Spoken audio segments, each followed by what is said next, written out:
momento que empezamos el culto, el pastor decía, levante su mano y agradezca a Dios por la fuerza, por levantarse, por estar acá. Y me traía gratos recuerdos, ¿no? Porque para ustedes es algo tan sencillo, ¿no? Pero yo como experimenté eso de volver a caminar de nuevo, volver a hablar de aprender a hablar de nuevo, ¿sabe? Me embargó una emoción allí porque yo todos los días le digo al Señor, gracias por la fuerza que me da para levantarme, para sentarme, para caminar.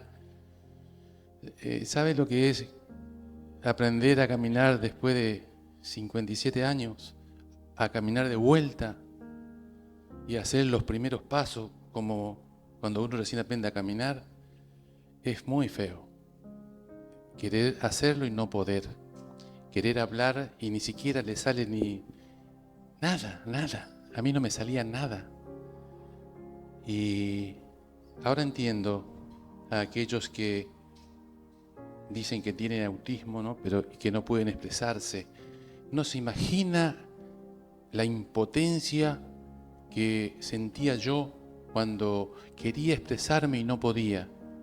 Me trajeron un tablero electrónico para que escribiera y me equivoqué en una palabra, en una letra nomás, no una palabra. ¡Fua! Me sacaron de la mano. Nunca más me trajeron.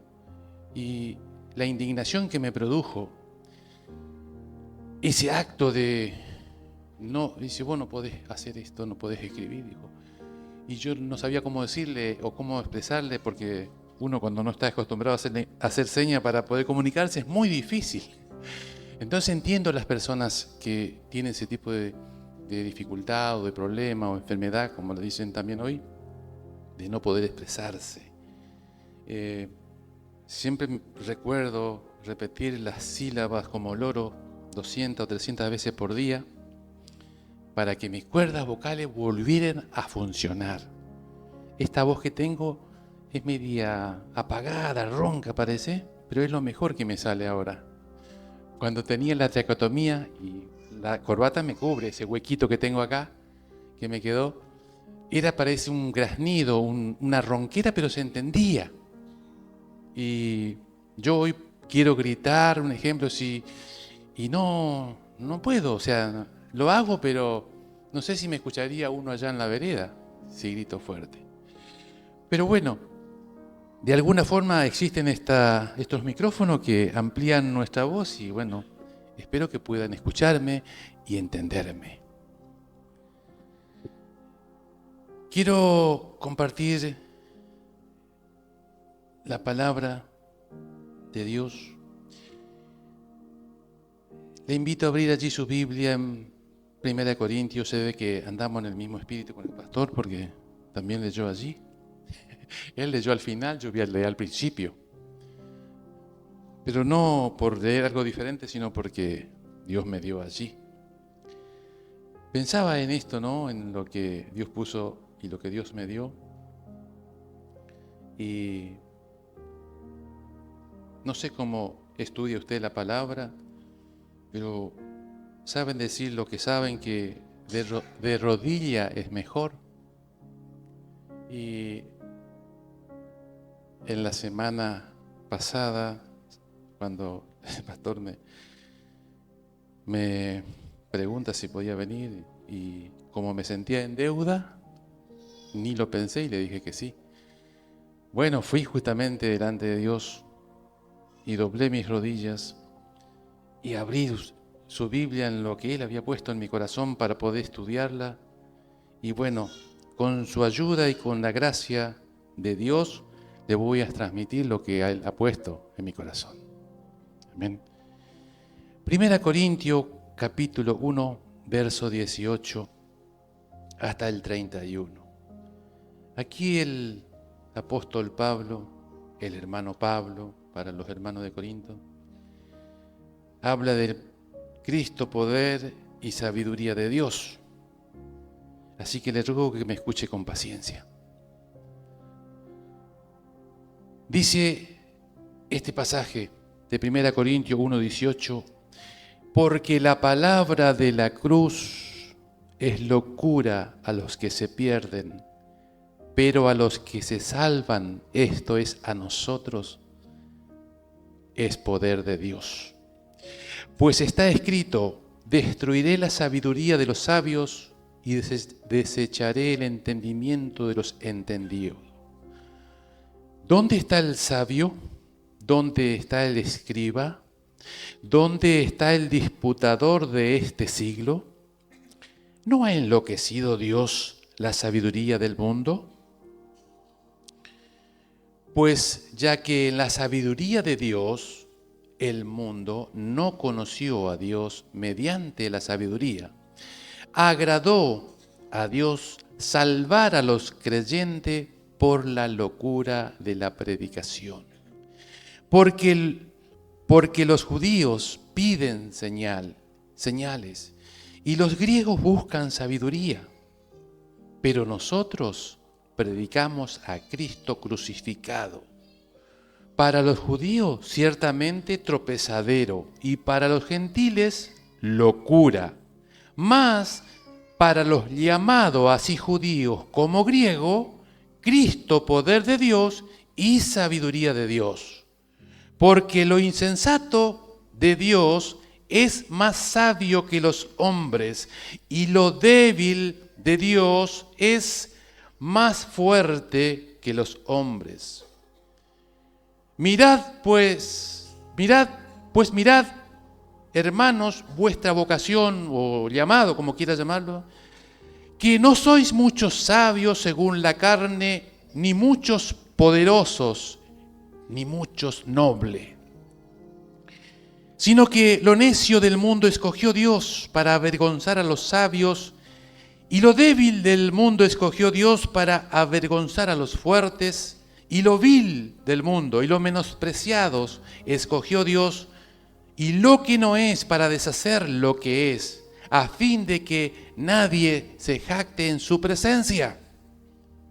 Mas por Él, por Dios el Padre, vos estáis vosotros en Cristo Jesús, el cual nos ha sido hecho por Dios sabiduría, justificación, santificación y redención, para que, como está escrito, el que se gloríe, gloríese en el Señor. Amén. Bendito sea su nombre. Sigue el relato, no más adelante, proclamando a un Cristo crucificado y la revelación que es por el Espíritu de Dios, y habla de sabiduría, pero no sabiduría de este siglo, sino sabiduría que está oculta para los que no creen en Dios, que es revelada por el Espíritu, ¿no?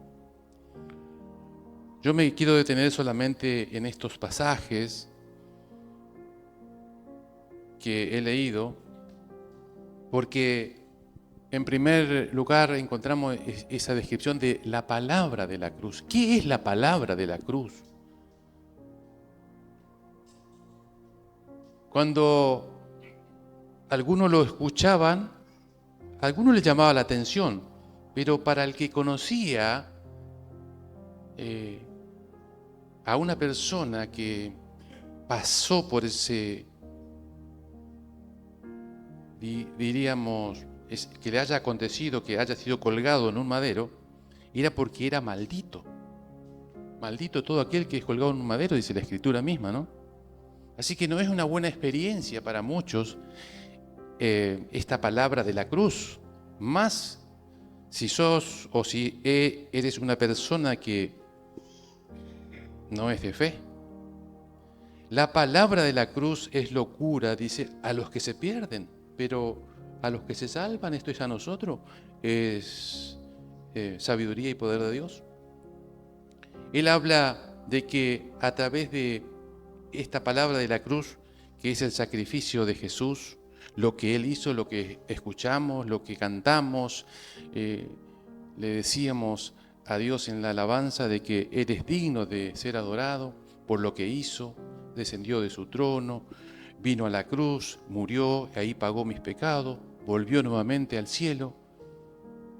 Eso es la palabra de la cruz. Lo que Jesús hizo por usted, por nosotros. Porque, ¿por qué es locura? El hombre que se considera Dios, que se considera sabio o con sabiduría, pero le deja a Dios aparte, a ese tipo de sabiduría dice la Escritura en Isaías 29:14, que está ahí en el verso 19, destruiré la sabiduría de los sabios y desecharé el entendimiento de los entendidos. No podemos ser alguien dejando a Dios de lado. Dios es un ser infinito, un Dios eterno. Él no tiene problema con el tiempo. Somos nosotros los que tenemos problema con el tiempo. Este cuerpo es limitado. Desde que tomamos de aquel fruto, como decía el que recitaba, ¿no? Perdimos esa capacidad de ser eterno como Dios en cuerpo completo, ¿no? Si bien lo que habita dentro de nosotros no se puede destruir así cuando el cuerpo muere, sino que va a dos lugares diferentes, o el cielo o la condenación. Por eso dice que en la sabiduría que Dios le dio y le dejaron a Dios afuera de sus vidas, Dios enloqueció a ese tipo de sabio. Por eso dice, destruiré la sabiduría de ese tipo de sabios y los que entienden las cosas fuera de Dios. Y ahí él se pregunta, ¿dónde está el sabio? ¿Dónde está el escriba? ¿Dónde está el disputador de este siglo? ¿Dónde está? ¿No ha enloquecido Dios la sabiduría del mundo? Por eso llama sabiduría del mundo, porque dejan a Dios de lado, afuera de sus vidas. Ya que en la sabiduría que Dios le dio, el mundo no pudo conocer a Dios, sino haga memoria en la Biblia a ver cómo le fue a Salomón con toda la sabiduría que tenía. Y aún así, no digo que la sabiduría de Salomón era mala, pero al final eligió mal. Y según la Escritura, no hay otro sabio como él. Y con toda esa sabiduría terminó mal. Vuelvo a repetir, cuando sacamos a Dios de nuestro corazón, de nuestra vida, le acontece lo que le aconteció a Salomón. Terminó decidiendo mal, ¿no? Al final de sus días. Por eso dice, en la sabiduría que Dios le dio, el mundo no pudo conocer a Dios. Entonces, ¿cómo Dios es un Dios sencillo? No, dice, le agradó a Dios salvar al hombre, a la persona, por la locura de la predicación. ¿Cómo puede ser que una persona que haya puesto su vida voluntariamente y se haya dejado matar, asesinar, y que esa sangre que se derramó por causa de los clavos y de las espinas en la cabeza, puede que perdone la mala vida de una persona? Suena y raya a locura, ¿no? Pero dice que a Dios le agradó que le creyeran. Obviamente que no es la palabra sola, ¿no? Dios está en el asunto. Si a Dios le agradó salvar a los que creen en su palabra a través de esta locura, así que no se sienta mal si por ahí le dicen, vos formás parte de esos locos, porque así yo escuché que le decían a los que iban a la iglesia cuando yo no iba. Y yo me reía y sí, debe tener un poco de razón, porque debe estar loco para hacer eso, lo que hacen. Y pasaba por el frente y volvía, y un día alguien me habló del Señor, y yo le dije, algún día a lo mejor voy a ir, le digo. No lo desestimé, pero no querían que me digan loco. No quería ser loco, ¿vio? No quería que sea chapita. No me gustaba mucho ese término y cuando uno es rodeado por el Señor, como lo fui yo, mi educación no es como, obviamente, como hoy se hace, ¿no? Yo soy nacido en el Chaco y criado hasta los 20 años allá, y allá, obviamente, que la crianza es muy diferente a una ciudad grande como acá, Rosario, alrededor. Lo que su padre, o mi padre y mi madre me decía, eso era. No se le podía decir no, o no tener razón, o no quiero. Dijo, yo me había operado de la vista, estábamos en Pérez y dice mi mamá, hoy me vas a acompañar al culto, me dice. Y como no podía salir a ningún lado, porque obviamente me habían cortado todas las pestañas y no podía ver. Yo era de noche y andaba con lente para sol. Y como no le puedo decir no a mi madre, tuve que acompañarla a ese lugar donde yo decía que iban los locos. Y no es que yo iba ahí de mala gana. Puse el brazo, se apoyó en mi brazo y me fui. Y así entré en la iglesia. Si bien mi madre me llevaba a mí porque yo veía poco, por causa de la operación, ¿no?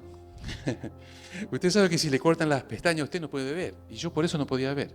No era porque ese era el problemita, ¿no?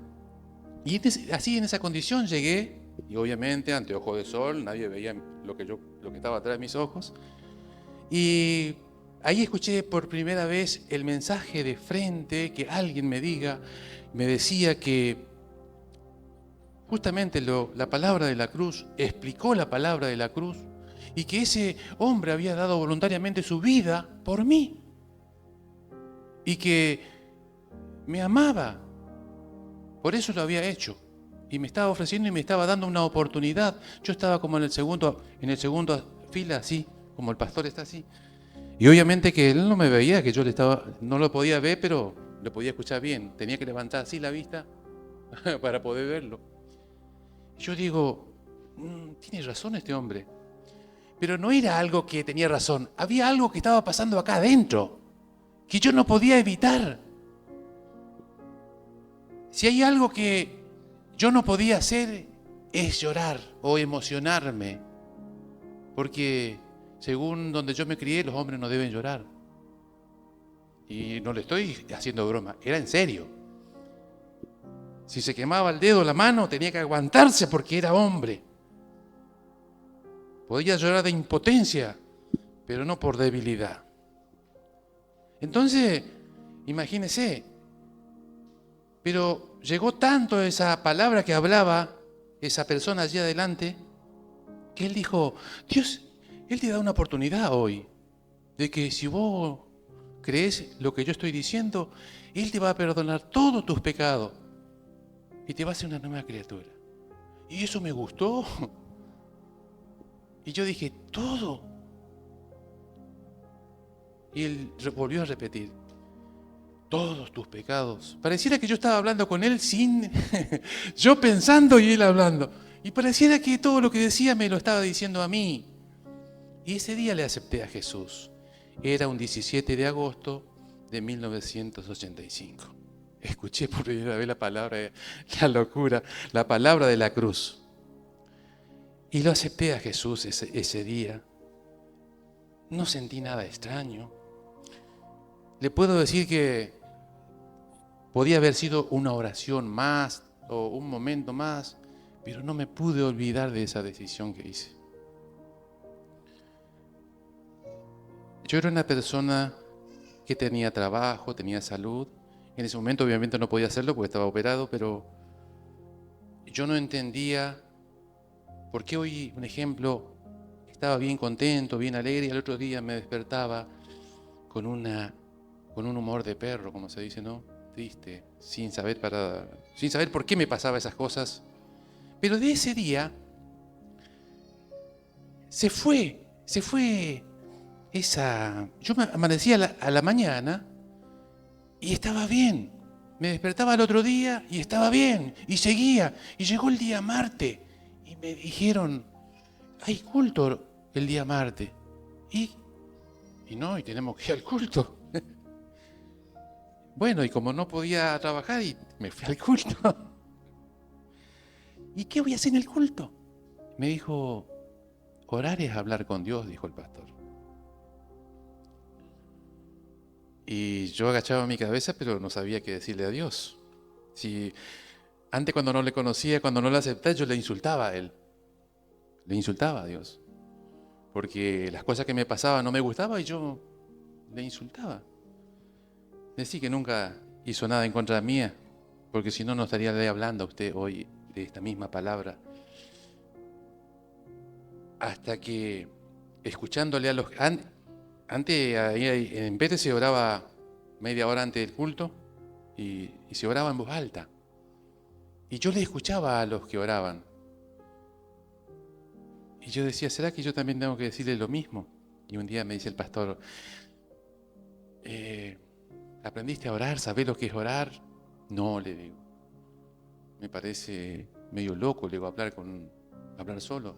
No, me dice, Dios te escucha. Si no, estaríamos todos locos, me dice. Orar, como te dije, es hablar con Dios, me dice. Y lo bueno es que no solamente te oye, me dijo, te responde. Ah, dije, pero yo nunca le escuché que él le respondió a usted. ¿Cómo que no? Me dice. ¿No te pasó nada después que aceptaste a Jesús? No, le digo. ¿No cambió nada? Sí. Y le conté. Dijo, ¿y no considera que eso es importante? Sí, le digo. ¿Y puedo decir que no merece que vos le digas gracias por eso? Sí. Y bueno, eso es orar, me dice. Eso es orar, decirle gracias a Dios. Si estás contento, decirle gracias. Y si estás por ahí afligido, contale lo que te pasa. ¿Pero acaso él no sabe que me pasa eso? Sí, pero vos tenés que decirle con tus palabras, me dice. Qué paciencia que tenía. Así que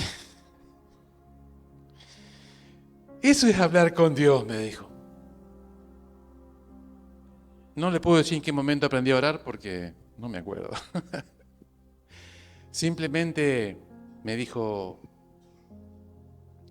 para conocer a Dios tenés que leer la Biblia. Ahí está como Él piensa y también está el plan para tu vida. Ah, eso me gustó. Me gustó que me compré una Biblia y me puse a leerla. Uno de los puntos que mucho más me llamó la atención, porque leía y leía y leía y una noche, yo en lugar de ver televisión a las 9 de la noche, me ponía a leer la Biblia. Mi hermano veía televisión y yo leía la Biblia. Y un día estaba leyendo, como lo solía hacer siempre, y de repente sentí algo extraño. Comencé a sentir un calor y de repente me empezó a lagrimear los ojos y se me cayeron unas lágrimas. Y yo hice esto, mire. Agarré la Biblia y hice ¡pac! Lo cerré. ¿Sabe por qué? ¿Recuerda que le dije que los hombres no tienen que llorar? Yo dije, algo malo me está pasando porque se me cayó un lagrimón. Eso no es normal para mí. Cerré la Biblia y dejé de leer.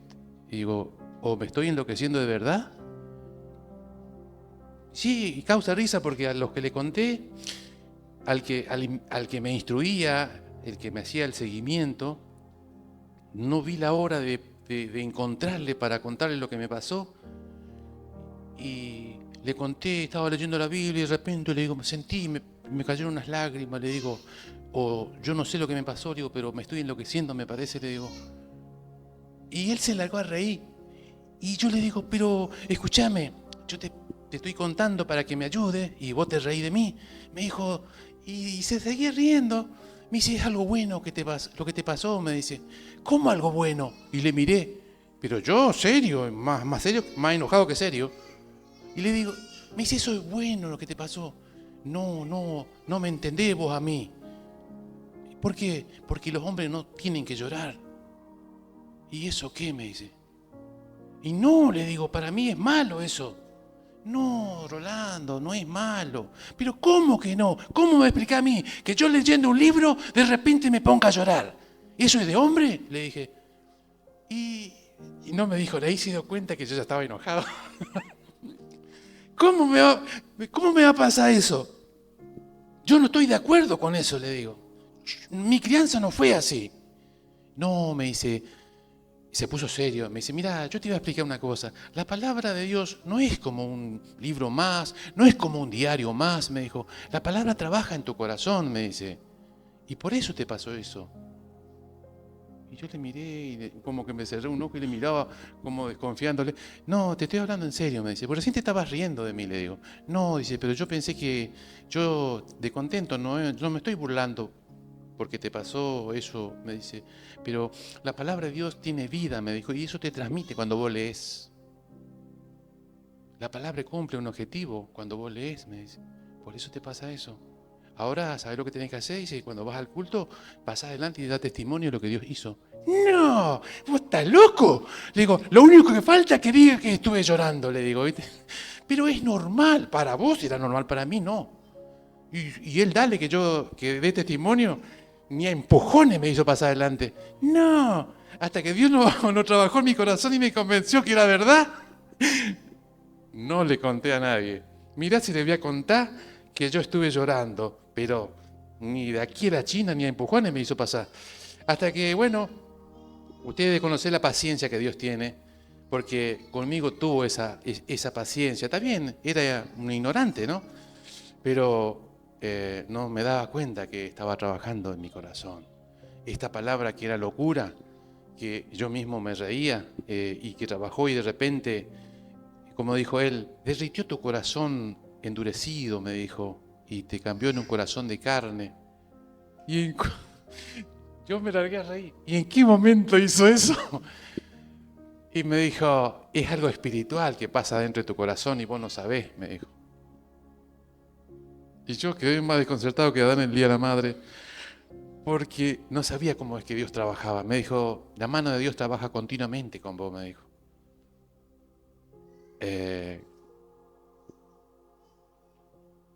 Palabras más, palabras menos.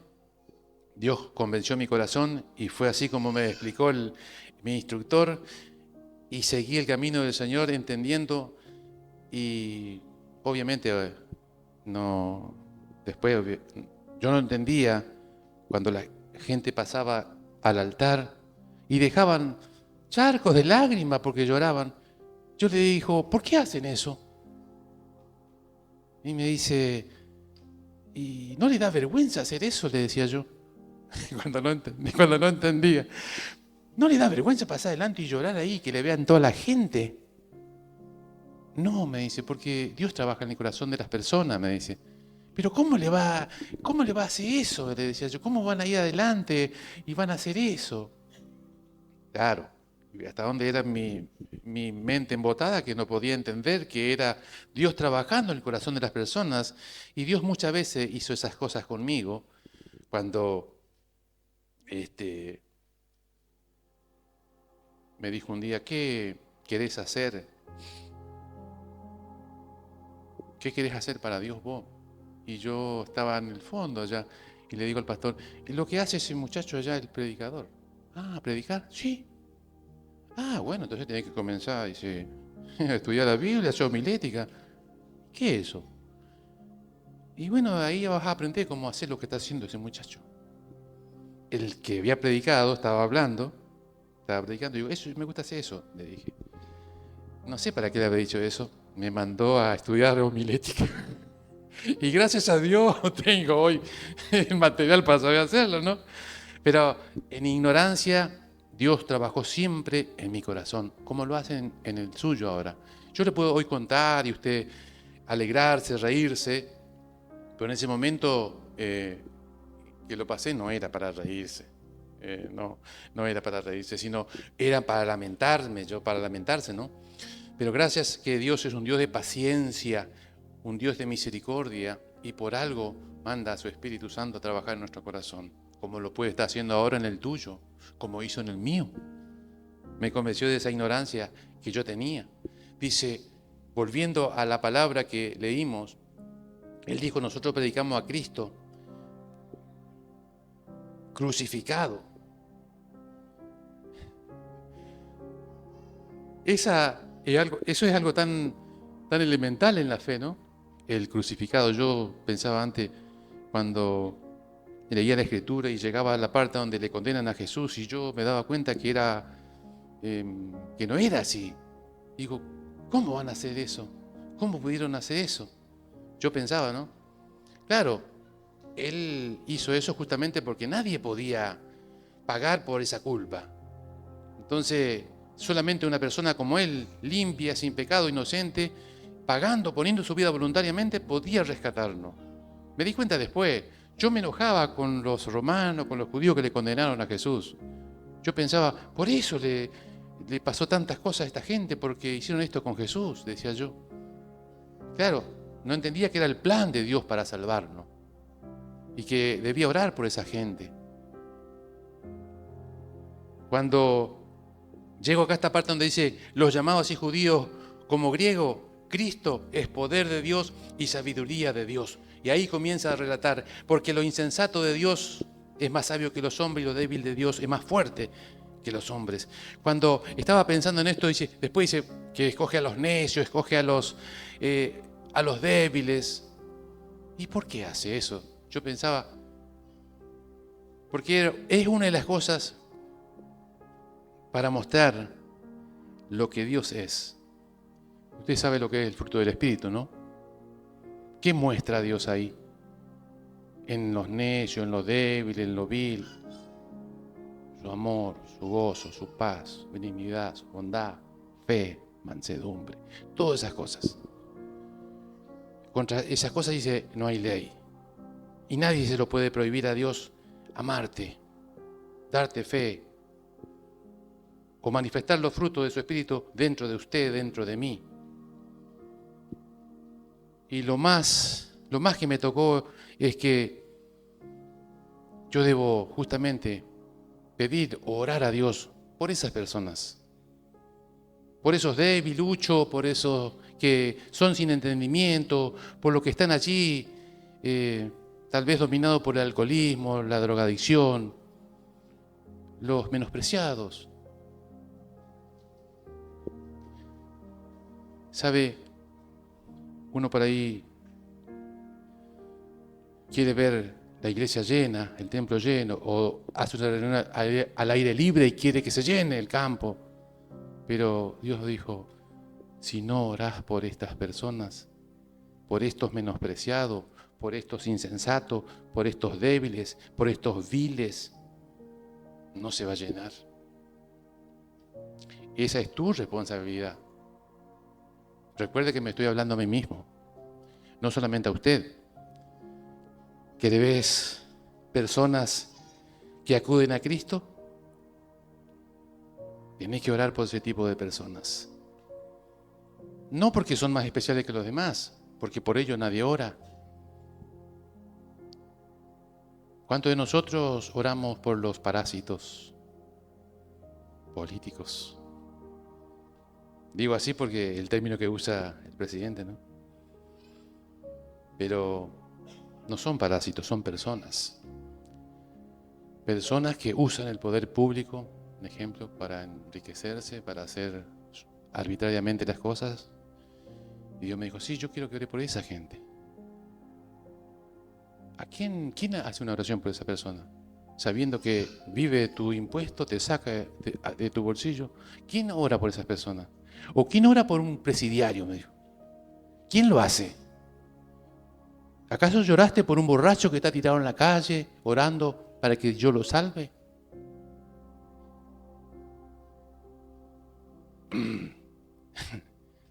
Me da ganas de llorar ahora, porque yo estaba de rodillas cuando Dios me daba esta palabra. Y cuando hable esta palabra te vas a hablar a vos mismo. Y por eso dije, me estoy hablando a mí mismo. ¿Vos querés que yo haga algo? ¿O que el Dios que vos invocás haga algo? Orá por estas personas. Si tenés luz y tenés entendimiento que Dios te dio, poné eso delante de ti. Y si podés llorar, llorá por ellos, porque yo escucho la oración y respondo. Cosa que vos no viste, que no oíste y que no subió en ningún corazón, yo tengo para ti que me amas. O para que los que... Recuerda que más adelante está esa palabra. Cosas que ojo no vio ni oído oyó son las que Dios preparó para los que aman a Dios. Y los que aman a Dios oran por estas personas. Aún en la antigüedad encontramos que los primeros cristianos oraban por los que los perseguían. Y antes ser cristiano era sentencia de muerte. Hoy, gracias a Dios, las leyes cambiaron. No vivimos en los países como donde se predicó el Evangelio en Medio Oriente, ¿no? Las leyes son diferentes. Hoy si nos llegan a hacer algo, le hacemos un juicio. Pero no ese es el espíritu que Dios tiene para nosotros. para mí, para usted, que le conoce a Dios, que le canta a Dios, que le adora a Dios. Él justamente eligió este tipo de personas. En primer lugar, al débil para avergonzar al fuerte, al necio para avergonzar al sabio.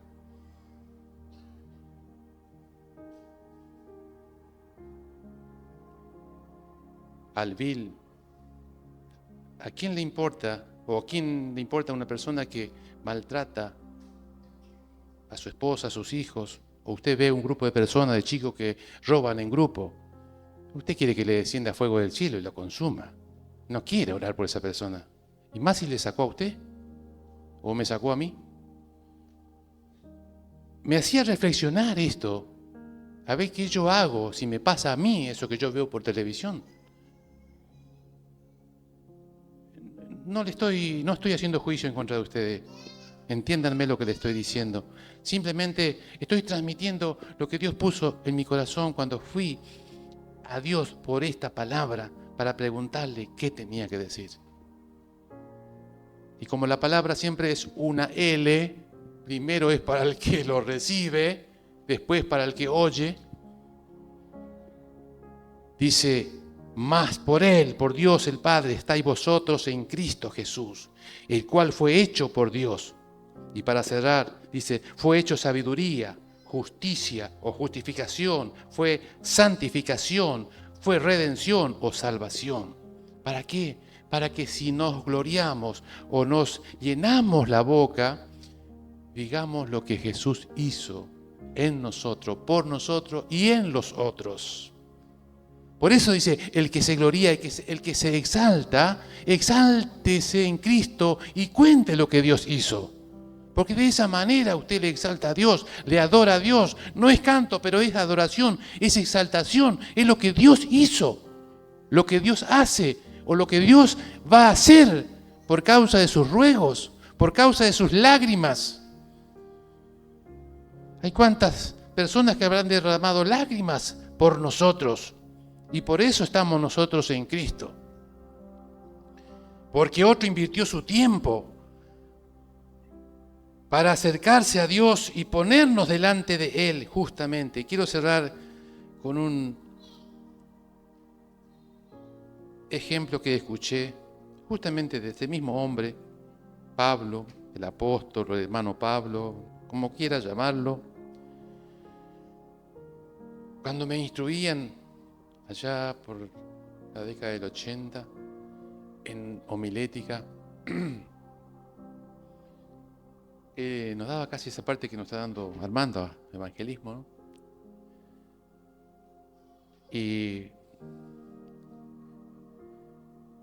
obviamente no es algo que relata la Escritura, pero aquellas personas que le llama la atención, aquellos personajes de la Biblia, se dedicaron a recopilar aquellos que escribían acerca de los primeros apóstoles o discípulos de Cristo.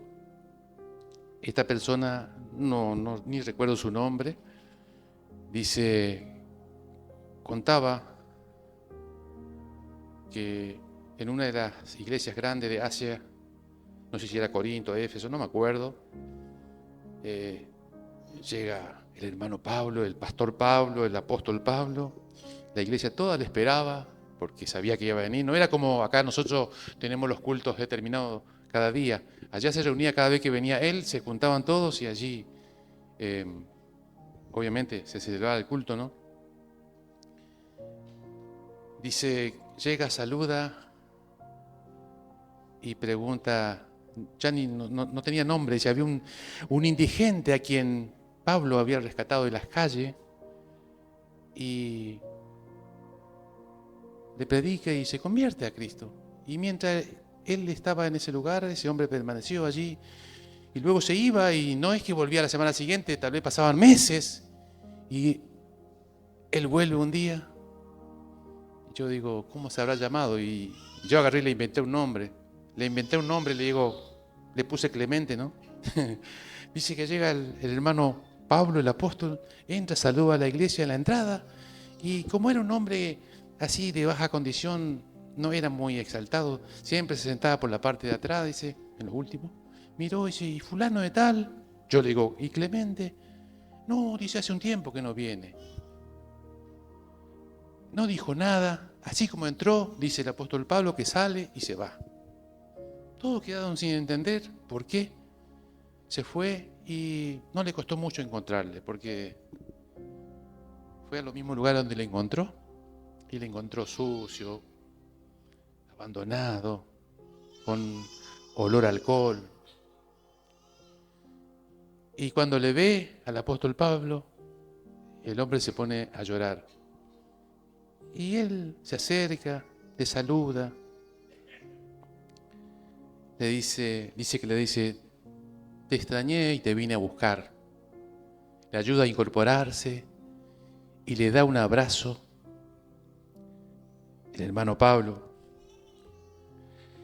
lo lleva, lo va a saciar, le cambia las ropas y lo trae al culto, lo trae a la iglesia. Ahí entendieron los hermanos por qué se había ido. Esa persona que él había rescatado de la calle, que era un indigente, y que no sé por qué, tal vez se sintió sapo de otro pozo cuando no estaba su instructor, el que le ganó para Cristo, se echó al abandono. Pero dice, era tal el amor por las personas que se convertían a Cristo que si uno le faltaba, es como el ejemplo de la parábola de las 100 ovejas, ¿no? Le faltó uno y por ese uno se fue y hasta que no lo encontró no volvió. Y no le trajo así sucio, sino lo limpió, lo cambió. No él, sino él por sus propios medios, ¿no? Esas cosas solamente hace uno que tiene el corazón de Dios y que piensa como Dios y que ama como Dios ama, ¿no? Ese ejemplo, fíjese que hace casi 40 años que conozco al Señor y nunca me pude olvidar. Ese acto que cuentan los hermanos que escribieron y que se transmitió, fíjese, ya hace 20 siglos y yo todavía lo estoy contando, lo estoy recontando. Eso es el trabajo de Dios en los corazones. ¿Sabe? Cristo, poder de Dios y sabiduría de Dios, es el trabajo de su Espíritu Santo en sus corazones y en el mío. Si yo hoy me puedo hablar a mí mismo y puedo decirle a ustedes estas cosas en el amor de Dios, no para condenarles a ustedes, sino para que juntos nos levantemos y justamente pongamos a este tipo de personas, a que nadie, estas personas que no le importa casi a nadie, algunos consideran la escoria de la sociedad, nosotros también éramos escoria de la sociedad sin Cristo. Por eso debemos llevarle a la presencia de Dios a tales personas. No porque los que están bien no tengan necesidad de salvación, sí lo tienen, pero tienen menos oportunidades que una persona vil, menospreciada, una persona indigente, una persona que a nadie le importa. A Dios sí le importa, porque Dios no hace acepción de persona. En el corazón de Dios cabemos todos y hay lugar para más. A Dios no le podemos ganar. Así de sencillo es el Señor. Y así de grande es Él también. Que hasta una persona como yo le podía discutir e insultar y después perdonarme y hacerme una nueva persona. Y hoy poder estar hablándole a usted esta misma gloriosa palabra para ponerla en práctica juntos. Vamos a ponernos de pie, por favor. ¿Sabe? El que trabaja en sus corazones y en el mío es el Señor, el Espíritu Santo de Dios. Es Él el que hace la obra en cada uno de nosotros. Si algo no está bien en mi vida, Él lo quiere corregir. Yo puedo decirle muchas cosas, puedo darle muchas oportunidades, pero si usted no se da delante de Dios, nada podemos hacer lo demás. Así que allí donde estás, si tiene que decirle algo a Dios, díselo con tus palabras, habla con Él. Si tuviste oportunidad de decirle a alguien que le amaba, que Jesús le amaba y no lo hiciste y te quedaste con ese pensamiento, decile a Dios lo que te pasa. Y que si no tenés el valor necesario para transmitir esta buena palabra. Yo creo que más vergonzoso que yo no sé si habría. Y hoy le estoy hablando a ustedes. Yo antes, cuando pasaba adelante y cuando pasé a contar eso que me aconteció, miraba por la punta de mis pies, porque me daba vergüenza mirar adelante. Y hoy puedo mirarle a sus ojos, ver sus rostros, sus reacciones. Puedo ver si le interesa lo que le estoy diciendo o no. Hay cosas que Dios hace en nuestro corazón cuando les hablamos a ustedes. Son cosas, son gracias que Dios nos otorga para que nos ayudemos entre nosotros. Así que, Padre, aquí estamos todos juntos delante de ti, Señor. Tú no haces acepción de personas, porque cuando un miembro recibe honra, todos nos alegramos, pero cuando alguien sufre, lo sufrimos todos, Señor. Y cuando fallamos, cuando uno falla, también lo siente el cuerpo entero, Señor. Por eso no nos podemos desentender de ninguno, porque delante de ti somos iguales. Por eso te rogamos misericordia, Señor, porque muchas veces nos equivocamos, pero venimos a ti, el autor de la vida, y más en este día donde vamos a celebrar, Señor, los panes, la cena del Señor, donde se va a conmemorar tu muerte por nosotros, Señor. Ese acercamiento que tenemos, Señor, a través del pan y de la copa, no sea en vano, sino que podamos discernir, Señor, de que estamos a cuenta contigo. Padre, en el nombre precioso de Jesús, venimos a ti. Tú eres esa fuente inagotable, Señor, que una sola gota de tu sangre puede limpiar la vida del mundo entero, Señor. Por eso es que venimos a ti, Padre Santo, a que nos dé una segunda oportunidad para poner en práctica lo que pusiste, lo que sembraste en cada corazón, para que nuevamente pueda salir como semilla, Señor, para otro corazón. Necesitamos la asistencia de tu Espíritu Santo y la plenitud de Él en nosotros, Señor. Necesitamos hablar, Señor, el lenguaje del Espíritu, Señor, que das tú a aquellos que creen y te obedecen, Señor. Padre, ese es tu obrar, esa es tu manifestación, Señor, en las personas. Padre Santo, en el precioso nombre de Jesús oramos para que esto acontezca en mis hermanos, en mi propia vida, Señor. Que cuando tenga que abrir mi boca, sea tu Espíritu Santo el que nos dé las palabras necesarias y adecuadas, Señor, para transmitir esta buena palabra, Señor. En el precioso nombre de Jesús. Amén y amén.